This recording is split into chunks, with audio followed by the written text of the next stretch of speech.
So over time, we've been talking with you about who you are.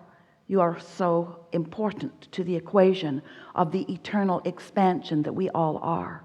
You said, I'll go into this physical experience and I'll explore and I'll see, I'll hear, I will experience the contrast, the variety.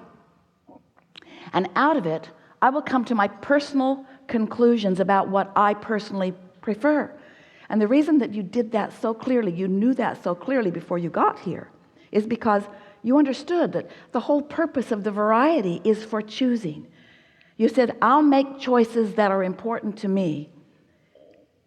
And you knew that in doing that, you would launch rockets of desire, that you would send out vibrational rockets, because you weren't even considering your vocabulary in those days. You knew that you were an emanator of perspective, that you would emanate with clarity whatever it was that you were giving your attention to. And when you know what you don't want, you emanate a rocket of what you do want. And we said, and we will remain here non-physically focused, free of all resistance of a physical nature. And when you send off a rocket of something you prefer, we will hold steady to that rocket, and we will hold firm to the equation that you are establishing moment by moment. And as you evolve because of this time-space reality, so will we. And we will hold to the expansion that you carve out. And you said, okay. Sounded really good to you, because you knew that as we held to that expansion, that you would be able to tell in every moment by the way you feel how close to your expanded version you are holding, or how much you have deviated from it, you see.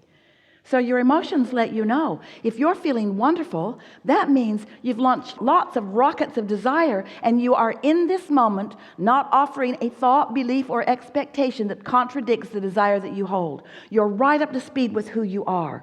And in that moving with the flow of who you really are, you feel elation, you feel passion, you feel exhilaration, you feel really good, you feel love and appreciation, you feel joy.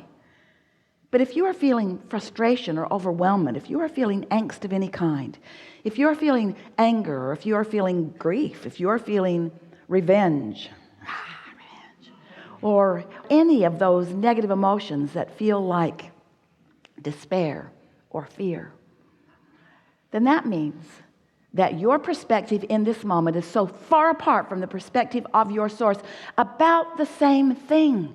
That's the most important thing to understand. It isn't that we are focused upon something entirely different and that's why we feel good. We're focused upon what you're focused upon and we feel good. And that is, no matter how you try to figure it out, what unconditional love really is. We maintain our alignment with that which is love, regardless of the condition. Now, Esther wants to say, well, Abraham, if you were in the condition where I am, you might be feeling differently. And we say, do not argue for your conditional limitations. If you will distract yourself from the condition that is causing you the separation from all that you are, from all that we are, from that which is life, from that which is love, from that which is source, if you'll just cut that out, you'll feel good. In other words, it's like the cork is bobbing up there on the surface of the water. You can hold it under the water. That's what negative emotion is. But when you let go of it, when you're distracted from whatever you're doing that's holding it down, it will bob right back to the surface where it belongs. And you are the same.